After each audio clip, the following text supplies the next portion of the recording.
Wait. This isn't my green screen. Where'd my green screen go?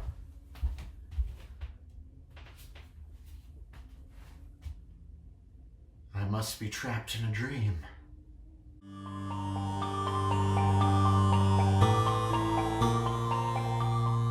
Welcome to ShockOrama, your source for all things shock, schlock, and just plain bizarre. I'm Ben Sherman, and today, I've got a real head-scratcher for you.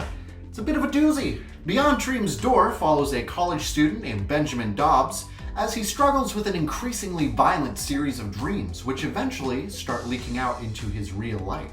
The film maintains a highly surreal tone throughout, making it increasingly difficult to figure out which parts are real and which parts are dreams. It operates effectively within its own twisted nightmare logic, making effective use of liminal spaces and memorable set pieces. The brainchild of writer, director, composer, and silent co-producer Jay Woelfel, this 1988 movie might remind some people of another much more famous franchise from the same time period. I mean, come on.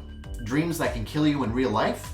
This sounds like A Nightmare on Elm Street, which came out 4 years before Beyond Dream's Door. However, the conception of Beyond Dream's Door predates A Nightmare on Elm Street by about a year, since it's based off of a short film by the same name, which was directed and released by Jay Woelfel in 1983. The short film also stars the same two lead actors, Rick Kessler and Nick Baldassare. However, they actually swapped roles between the short film and the feature-length. This film also has the distinction of being the first feature-length film made at Ohio State University, which is where Jay Woelfel and several of the lead actors and crew members had just recently graduated from. It was also crewed almost entirely by then current OSU students, many of whom made small cameo appearances in the movie. The best way that I can think to describe the feel of this film would be if you took an extremely good student film, gave it a larger than usual crew, just over a month to film, and just enough of a budget to push it up a couple steps above typical student film quality. This homegrown but better than expected vibe really makes the film stand out,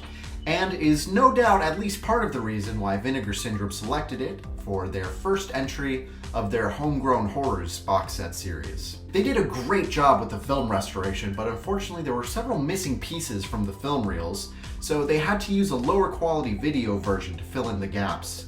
So if you notice that some of the clips I show from the film suddenly look very different in picture quality, that's the reason why. After graduating from OSU, Jay Woelfel and several of his fellow film student friends worked together on some local projects in Columbus, Ohio. They found some potential investors for a feature film and initially sent out a letter to Ray Bradbury asking for the rights to some of his short stories to adapt. However, Bradbury wrote back a very kind letter explaining that unfortunately, because he was in production for his TV show, The Ray Bradbury Theater, he was unable to option any of his short stories. This is when cinematographer Scott Spears suggested that Woelfel revisit a short student film he'd made at OSU titled Beyond Dream's Door, and that is how Beyond Dream's Door the feature film was born. Jay Woelfel had known Rick Kessler and Nick Baldassare already since they'd both starred in the short film version of the movie. Kessler and Baldassare were both very active in the Columbus theater community, and through that they were able to bring Norm Singer and Susan Pinsky in to round out the main cast. So now, let's take a trip to a town only about an hour and a half from where I was born, where a student at a university is having some very strange dreams. The movie starts with a telephone ringing in a dark room. Our protagonist, Benjamin Dobbs, runs in to answer it, but only hears laughter on the other end. He looks down at his feet and sees a naked woman lying there, saying, "It's all for you." Already, things in this movie are pretty weird, and I'm not just talking about the surreal imagery. This shot with the naked woman, played by Darby Vaspender, along with every other scene that she appears in, was added during reshoots right before the film came out. Jay Woelfel explains in interviews that the distributors had two demands before they released the film. One, they wanted more shots of the monster, which you'll see in a little bit, and two, that they wanted nudity. Darby Vaspender was hired through a local casting agency and appears in this shot as well as several other dream sequences throughout the completed film, which the rest of the cast had no idea about until after the film was released. We cut to Benjamin sitting in his room studying some math homework. His little brother comes in and asks him what he's doing, to which Benjamin condescendingly explains he's doing math. It's numbers, you know math? His little brother convinces him to play hide and seek with him, and Benjamin goes off to find a good hiding spot. He finds one in the basement in this weird nook with a shelf in front of it. I don't know what kind of house this is, that they just have an entrance to the abyss in their basement, but I guess if it was my house, I'd try to hide that behind some furniture too. This turns out to be a terrible hiding spot, as we see flashes of a very meaty looking claw and a horrible monstrous face lurking in the shadows. As Benjamin struggles to get out from behind the shelf, we see his little brother is just standing and staring at him. The monster brings its claw down on Benjamin, and we cut to Benjamin waking up in his bed in the middle of the night. Phew, just a dream.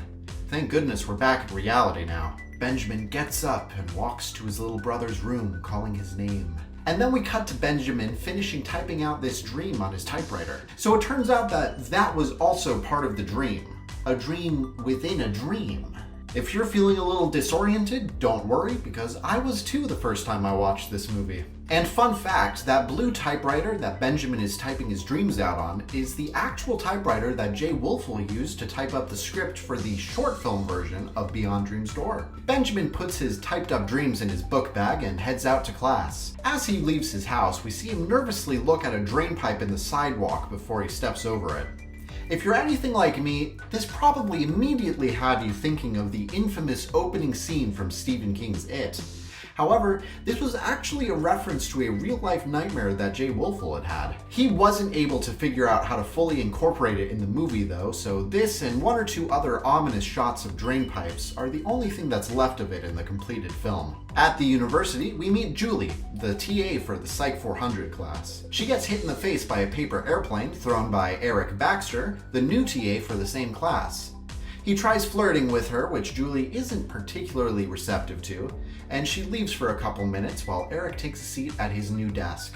An older man with a wild look in his eye rushes into the office, demanding to speak with the new TA for the Psych 400 class. He explains to the bewildered Eric that he's in the class and needs to know how he did on the most recent exam, because if he failed, that means he's going to lose his financial aid and will have to drop out of the school. He begins rifling through a stack of papers until he finds one that has a big F written on the front. He sits down and pulls out a pistol, sticking the barrel in his eye as Eric goes to grab the phone. Just then, Julie gets back and exasperatedly says, "Professor Knox." The man puts the gun away, fixes his shirt, and starts combing his hair back. So yeah, this is the professor for the psychology class. He explains to the baffled Eric that this is a little test he likes to run on people, an experiment to see their reaction to a crazy man running into the office. He asks Eric who he was going to call, and Eric responds, "The police, I guess." The professor laughs and said had it been for real, the office would be a mess by now, then he leaves. Julie tells Eric that the professor had done the same thing to her when she first started, and she had run into the hall screaming for help. Eric smiles and says,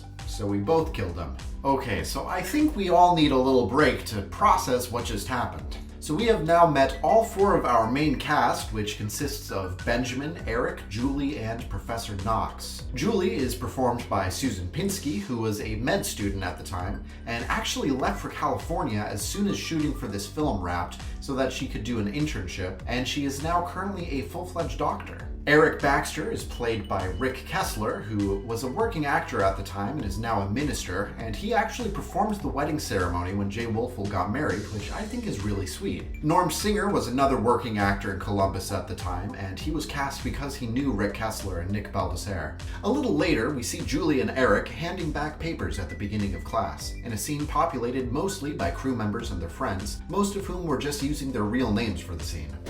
Name?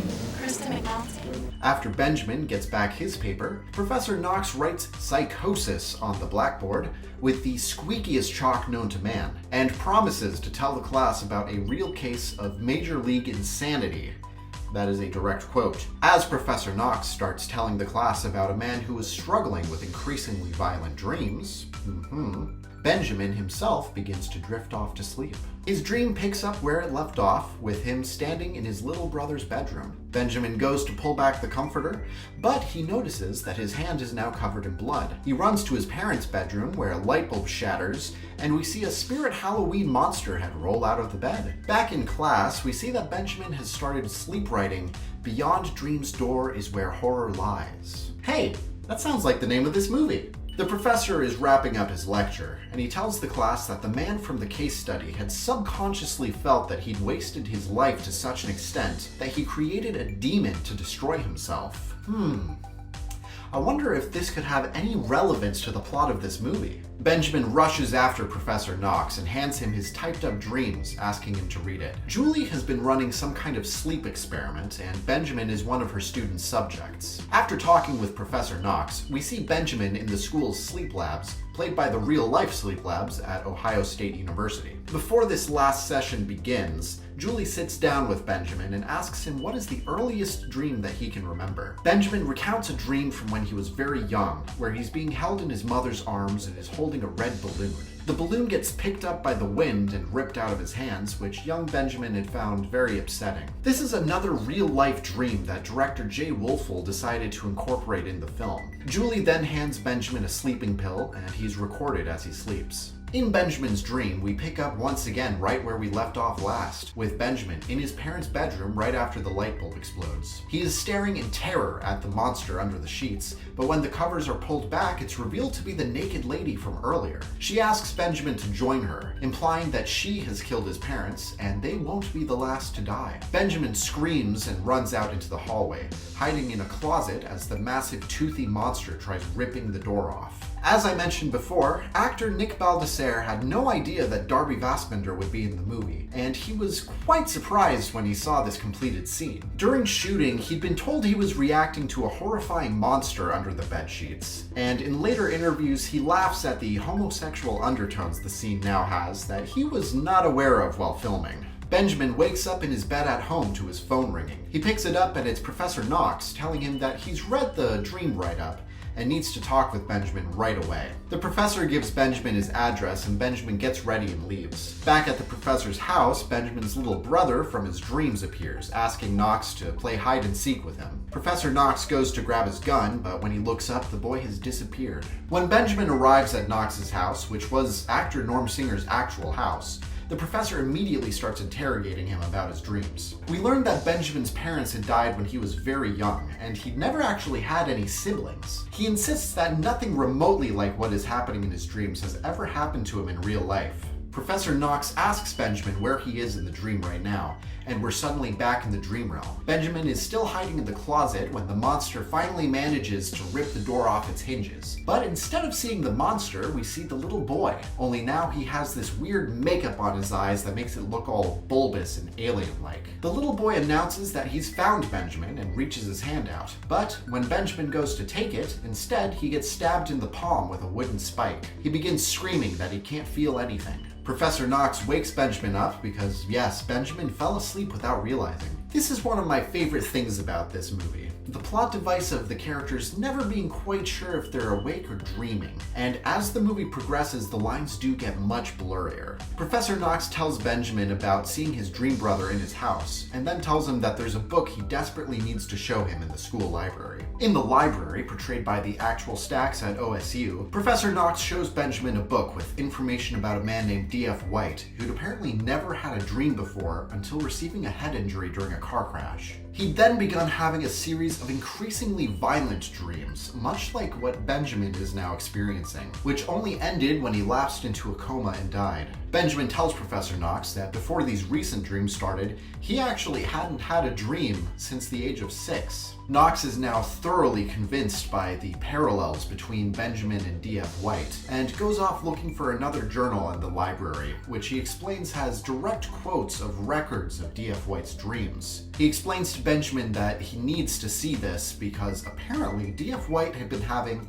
the exact same dreams that Benjamin is now having 20 years ago. Knox leaves to go find this journal, and Benjamin continues reading the book about D.F. White. Suddenly, as he reads, D.F. White appears down the hallway, seemingly reciting the passage that Benjamin is currently reading. This isn't a particularly effects-heavy shot, but I just love the lighting and camera work here. It really sells the surreal vibe of seeing this dream ghost in the school library. Meanwhile, Professor Knox has found the journal he was looking for and begins heading back. He turns when he hears some strange noises coming from the shadows, and we see shots of a monstrous figure stalking towards him. Knox pulls out his gun, but before he can fire it, the monster's jaws close over his hand. D.F. White tells Benjamin that he's all that's left, and the dreams will keep killing people as long as Benjamin lives. He also tells him that the demon traps its victims within dreams to keep its existence secret. If enough people knew about it, they'd be able to stop it. This is where the movie loses me a little bit.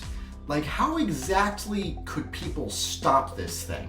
Would they pull some kind of Nightmare on Elm Street move and pull it out of dreams and into reality to kill it? I'm really just having trouble picturing in my mind how people could actually stop this thing, because throughout the movie it seems pretty unstoppable. The only thing people can do is run away. Though I don't want to get too far ahead of myself. You'll see in a little bit.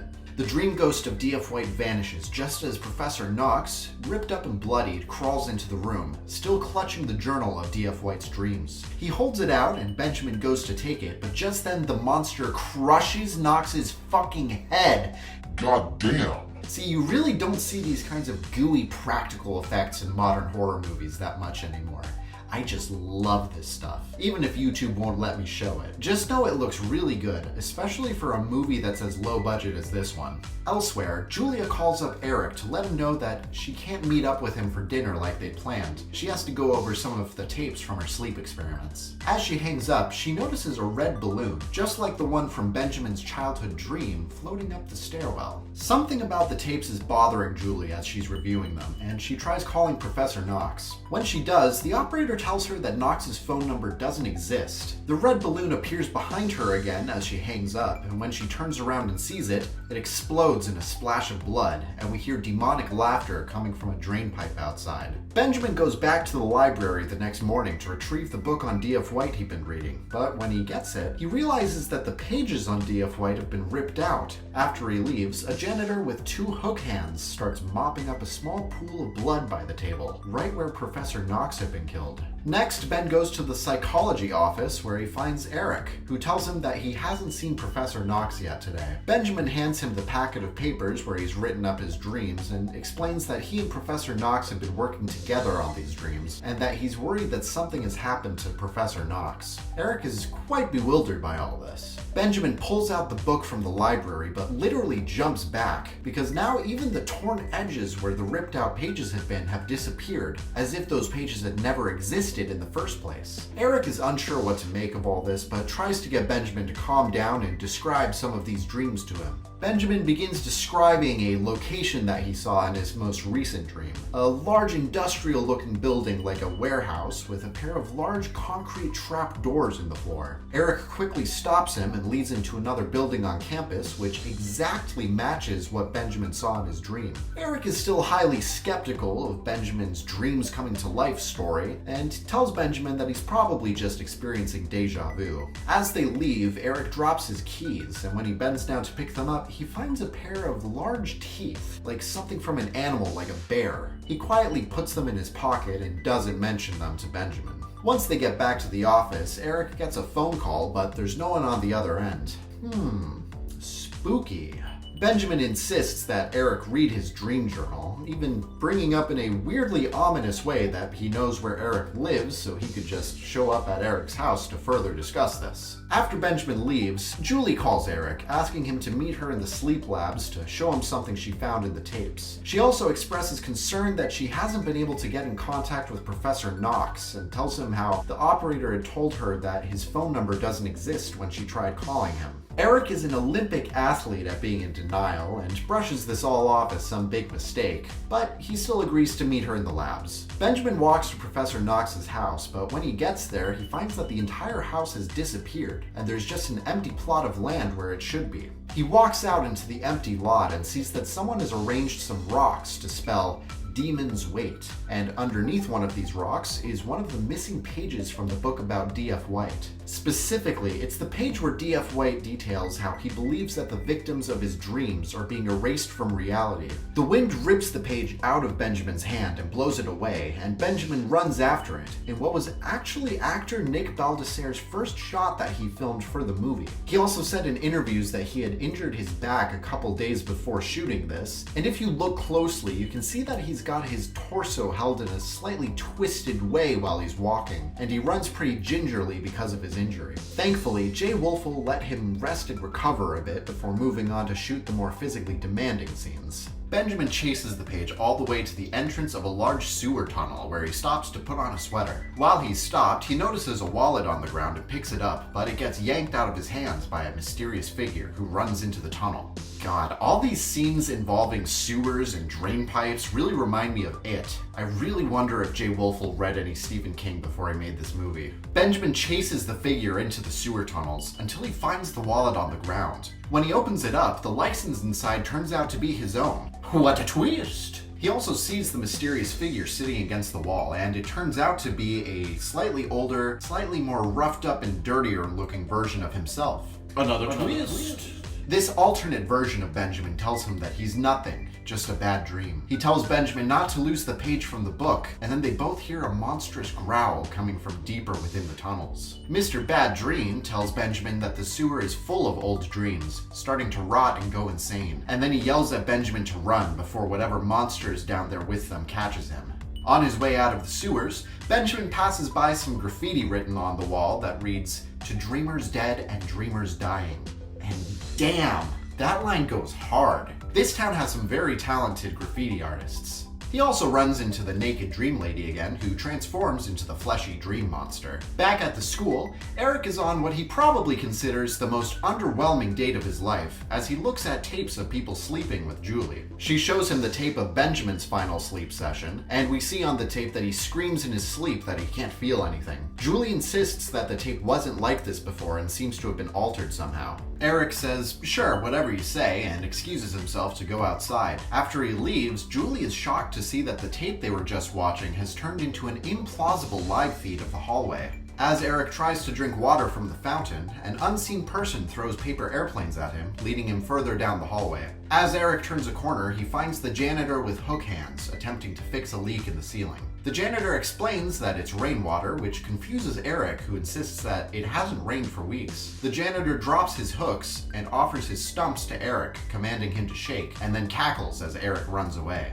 And yes, he has a fantastic evil cackle. Eric runs back to Julie, who is also thoroughly creeped out now, and they agree to get the hell out of there. The lights start turning off on their own, and loud, heavy footsteps are following them as they run out of the building in a genuinely creepy chase scene. They make it to their cars and resolve to find Professor Knox tomorrow, and then give each other a quick kiss before driving back to their respective homes. When Julie gets back to her house, which was actress Susan Pinsky's actual house at the time, she sees a note on the door from her parents explaining that they'll be spending the night at a relative's house tonight. We also see the back door of Julie's car mysteriously open on its own, and a familiar-looking fleshy claw reaches over the back seat. Eric gets back to his house, which is, you guessed it, actor Rick Kessler's actual house. There's just something I find so charming about filmmakers using their own homes as settings for their movies. It really heightens the homemade vibe of the movie since it was literally made at home. Eric begins searching through some biological textbooks until he finds some diagrams of large predator skeletons, looking for a match for the teeth he'd found earlier. He sets the teeth in a jar on his kitchen counter and then goes and sits down to read through Benjamin's dream journal. We are once again picking up in Benjamin's dream plot, and in this part of the dream he encounters a man with no hands who commands him to shake, and then turns into the dream monster.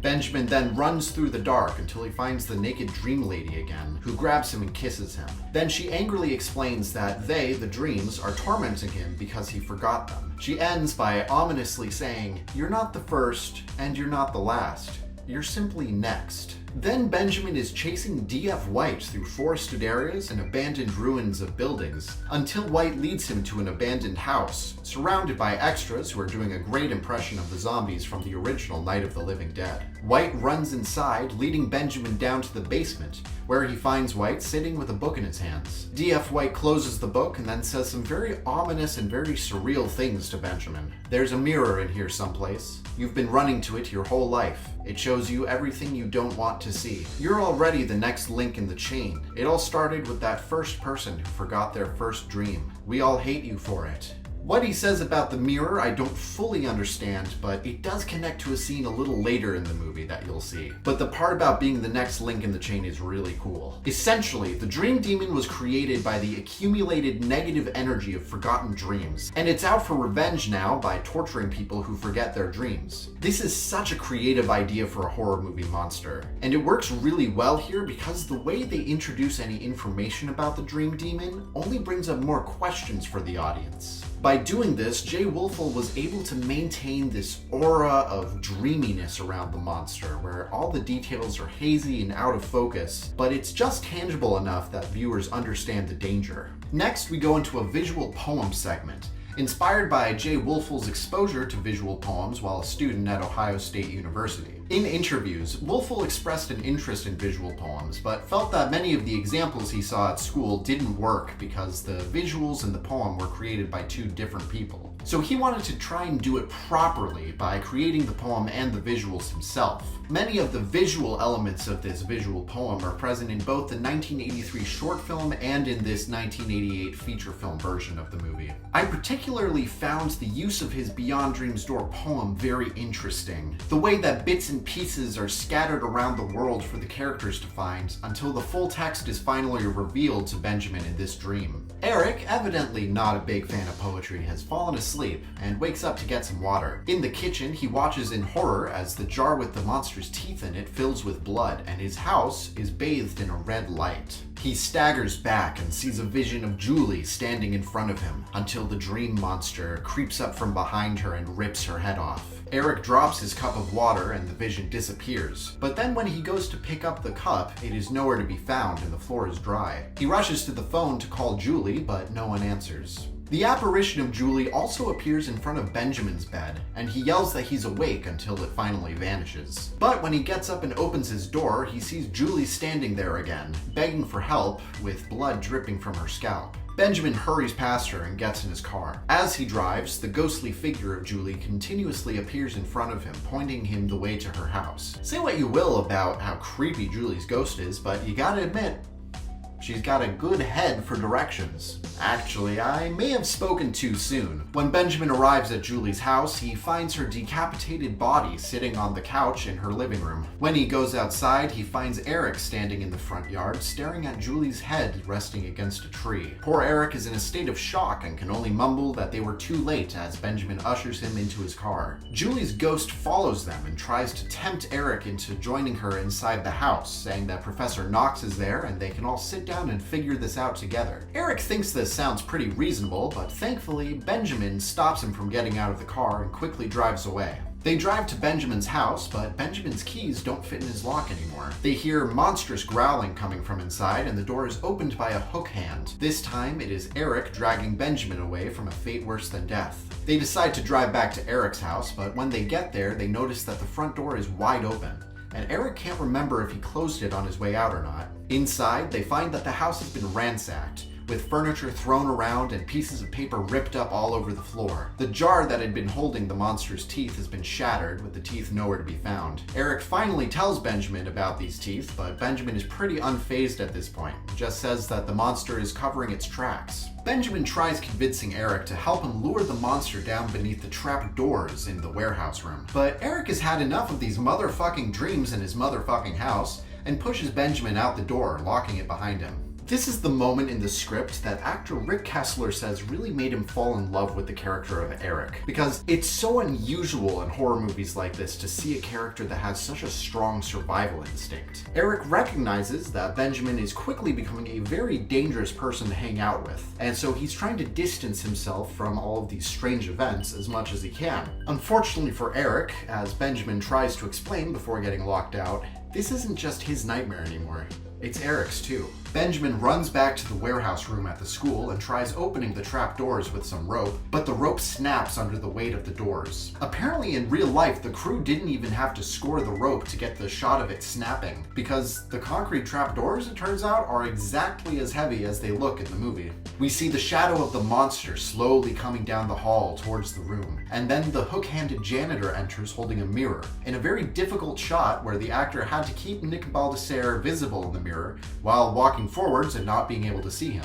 The janitor starts mocking Benjamin as he stuffs the DF White page down between the trap doors. Benjamin manages to talk the janitor out of killing him, pointing out that he was able to figure most of the monster's story out from the DF White page, and if he could do it, someone else could if they found the page. The janitor gets pissed off and knocks Benjamin unconscious by shattering the mirror over his head. Eric wakes up the next morning and starts literally shaking in fear when he sees an open manhole cover outside of his house, but he's able to calm himself down and continue about his day as usual. That is, at least, until he realizes that he accidentally left his car at Julie's house the night before. He walks over to her house where he finds Julie's mother waiting outside for him. Initially, Eric tries ignoring her, but when she mentions that Julie's inside waiting for him, he's able to convince himself pretty quickly that last night was just a bad dream, none of it was real. There's also one shot I want to point out here where Eric's hair looks really weird out of nowhere. The reason for this is that during reshoots, Rick Kessler had already shaved his head in preparation for his role as Mr. Warbucks in a local production of Annie, so he and Jay Woelfel had to save some of his hair when he got it cut just so that they could glue it back on his head for this one shot. If he had turned left or right, we would have seen that he was completely bald at this point. We're just gonna ignore that. Instead of finding Julie, in her room, Eric discovers a coffin with a horrible monster inside. And when he goes upstairs, he finds that Julie's mother is apparently preparing for the role of Lady Macbeth, with Julie's decapitated corpse still sitting on the couch. Eric runs outside, but finds that Julie's ghost is already in his car, so he decides to run back to his house, where he finds the DF White book is on his porch outside. It turns into a monster book when he tries kicking it away, and Julie's ghost appears once again to taunt him as he struggles to free himself. Later that night, after dressing the wounds on his foot, Eric discovers the monster's teeth on his kitchen counter again. He pushes them into the disposal in his sink, and then Benjamin rises eerily into view in the window. He tries once again to convince Eric to help him, but Eric still wants nothing to do with him, and storms off angrily to get some sleep. That night, Eric is woken up by Julie's ghost, who demands that he give her the DF White page. A monster starts ripping open the door, and Julie starts looking really zombified. But just then, Benjamin appears and dispels Julie and the monster by waking up Eric just before he was about to stab himself with a knife. Now Eric is finally ready to help Benjamin. The two of them descend into the actual tunnel system that allegedly extends for miles beneath the OSU campus, where Benjamin says that he's been living for the last 2 days, trying to hide from the dream monster. When Benjamin leaves to go grab the thick set of chains that he's gotten from somewhere, a sinister dream ghost version of him appears and starts leading Eric straight towards the dream monster. But just in time, the real Benjamin finds them and rescues Eric. After they come back up from the sewers, they discover that the building they need to get into is locked. So Benjamin climbs up a drain pipe to get into the second floor men's bathroom. This is apparently an actual thing that film students at OSU would do when they needed to get into the building for some late night editing, according to Jay Woelfel at least. They grab a set of building keys from the psychology department office, where Eric also accidentally knocks the phone off the hook. After they leave, we see a hooked hand pull a key out of the office door. Eric and Benjamin quickly get to the warehouse room where they set up the pulley system with the thick chains Benjamin brought. During this, there's a moment where Eric asks Benjamin why he forgot all of his dreams. Kind of a weird question, Eric. Are you trying to tell me that you've never forgotten a single dream you've ever had? Benjamin responds by telling him that after his parents died, he never had time for dreams. Yeah, you walk away, Eric. Bet you feel like a real dick now, huh? Eric goes to the controls and they're finally able to open the trap doors. But the excitement is short-lived when the monster comes up and bites Eric's head off and then rolls it like a bowling ball to Benjamin, who does a great impression of Luke Skywalker from Empire Strikes Back. Benjamin grabs a rope connected to the pulley system and jumps down into the trap doors, letting go when the monster jumps down after him, trapping them both. As the camera atmospherically pans through the dark halls of the building, we hear Eric's voice reciting the Beyond Dreams Door poem, which I will recite now in its entirety. A dream can save, a dream can kill.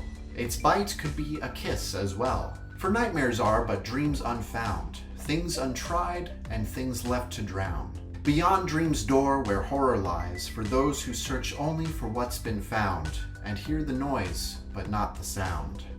The camera ends in the office, looking at the phone Eric knocked over, and we hear the dial tone get louder and louder until the screen fades to black, and that's how the movie ends.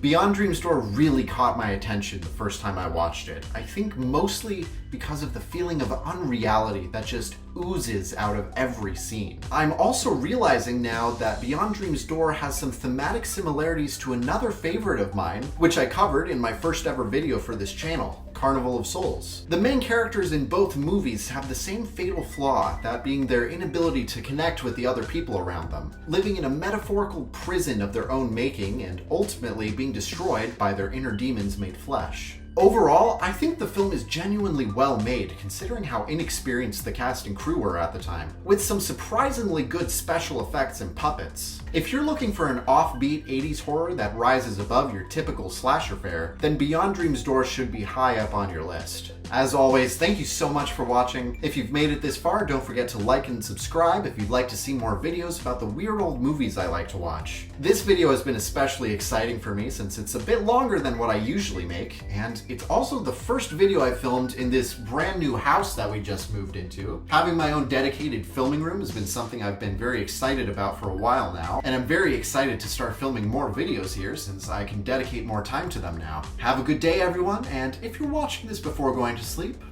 have pleasant dreams. And remember, stay weird.